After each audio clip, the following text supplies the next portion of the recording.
नमस्कार, जय महाराष्ट्र.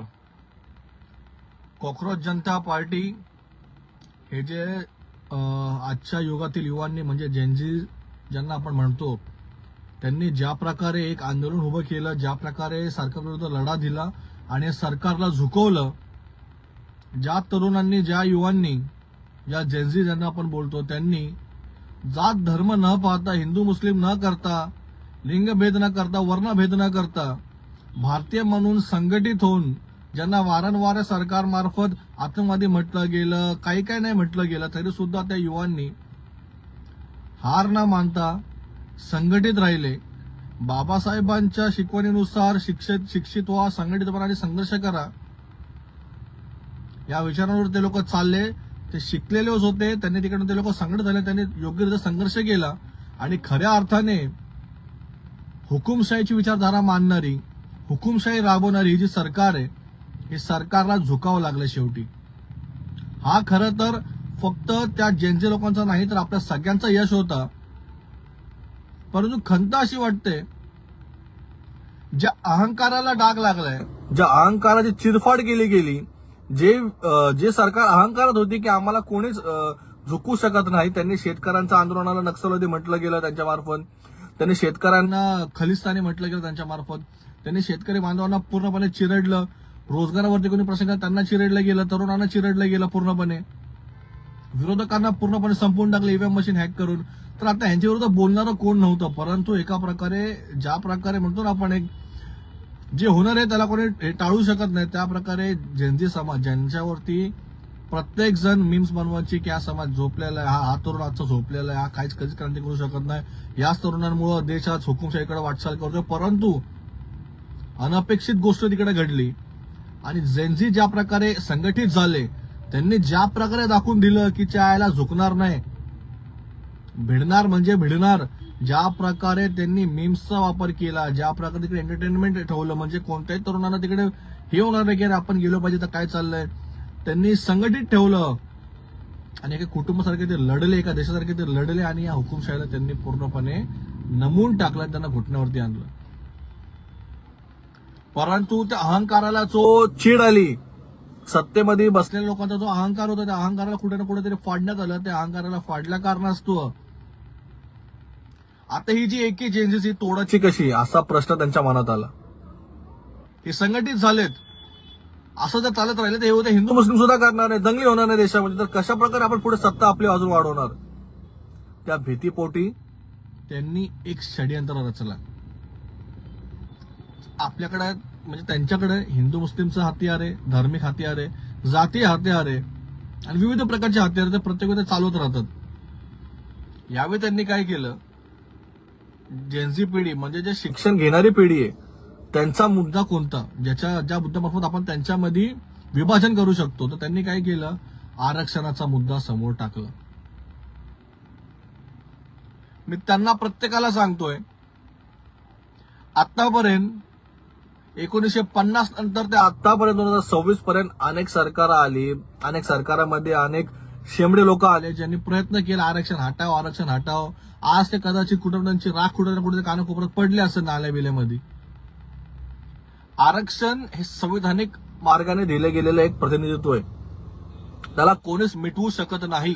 त्याच्यामुळे अनेक पिढ्यांनी, आरक्षण विरोधी पिढ्यांनी त्यांचं आयुष्य पूर्ण वाया घालवलं याच्या मागे, आरक्षण हटवण्याच्या मागे, परंतु ते काहीच उपटू शकले नाही आणि ते होणार सुद्धा नाहीये. परंतु जे लोक आरक्षण हटाव आंदोलनाला समर्थन करतात, त्यांना मला पहिला प्रश्न आहे, तुमची जात आधी काय हे तुम्ही ओळखलं पाहिजे.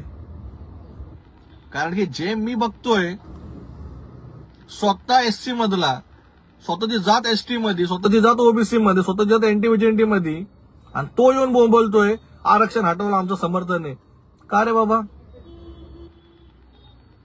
तुला तुझ्या आई वडिलांची ओळख नाहीये म्हणून तो आरक्षणाच्या विरुद्ध बोलतोय. या देशामध्ये 85% लोकांना आरक्षणाचा लाभ मिळतोय. 85% लोकांना, 85% लोक या देशातले ज्यांना आरक्षण मिळायला पाहिजे असे लोक आहेत. परंतु एक षडयंत्र रचलं गेलं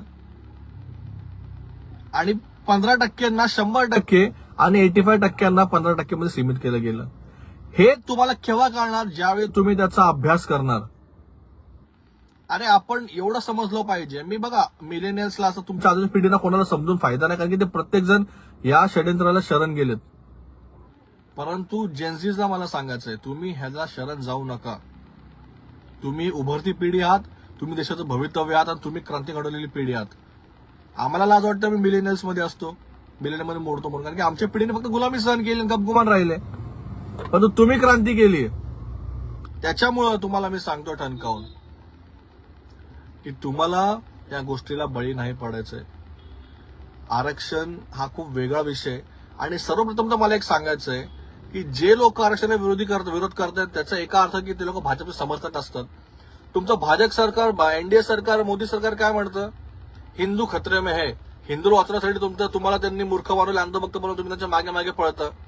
पण मला हे सांगायचंय, आरक्षणाचा सर्वाधिक लाभ हा हिंदू समाजाला होतो, हा हिंदू धर्मातील आपल्या बोलतो ना आपण जाती धर्मातील लोकांना होतो. याचा अर्थ सत्ताधारी लोक जे आहेत हे लोक स्वतःच हिंदू विरोधी आहेत आणि इतरांनी हिंदू विरोधी बोलून देशामध्ये राजकारण करण्याचा प्रयत्न करतात. आणि जर हिंदू धर्मातील शोषित बांधवांना जर आरक्षण मिळत असेल तर प्रॉब्लेम काय? आरक्षण तर कोणत्या इतर धर्मियांना नाही मिळत आहे, आरक्षण हिंदू धर्मातल्या लोकांना मिळते. आता उदाहरण तुम्हाला सांगतो मी, 12% जे काही रिझर्वेशन एसटी समाजाचं आहे त्याच्यामध्ये 59 जाती आहेत, त्याच्यामधल्या 58 जाती हिंदू धर्मातल्या आहेत. फक्त एक बौद्ध धर्म आहे 1%, म्हणजे एक जात फक्त एक फक्त कॅटेगरी बौद्ध धर्माची आहे. याचा अर्थ या देशामध्ये सर्वत्र आरक्षण जे आहे ते हिंदू समाजाला, हिंदू बांधवांना, हिंदू धर्मियांना आहे. आणि त्याच्यावरती गदा आणण्याचा प्रयत्न करणारे पण हिंदूच आहेत. याचा अर्थ हिंदू वर्सेस हिंदूची लढाई आहे. आणि ही मोदी सरकार बोलते की आम्ही हिंदू विरोधी आहोत, म्हणजे आम्ही हिंदूचे समर्थक आहोत, आम्ही हिंदूंना संघटित करतो. तुम्ही काय संघटित करताय? तुम्ही आज हिंदू बांधवांविरुद्ध उभं करून टाकले तुम्ही काय संघटित करताय? तुम्ही फक्त देश तोडण्याचं काम करताय. तुम्ही फक्त तुमचं राजकारण कसं तुम्हाला पुढे चालवतं याचं काम तुम्ही करताय. चुत्या म्हणा, चमन चुत्या बोलू नका. चमन चुत्यावर तरी चालेल, ते अंधभक्त बोलू नका. मित्र बोलेल तुम्हाला. अंधभक्ती ही जहर आहे, जहर. हे स्लो पॉइझन आहे. हे तुम्हाला मूर्ख बनवण्याच्या त्या लाईनीकडे घेऊन चालले. अरे मी पाहतोय ज्या मुलांचं, ज्या मित्रांचं, अरे तुमची जात एससी मध्ये येते, तुमची जात एसटी मध्ये येते, तुमची जात ओबीसी मध्ये मोडतीये आणि तुम्ही करता रिझर्वेशन हटवची हे गोष्ट. घरी खायला आहे का?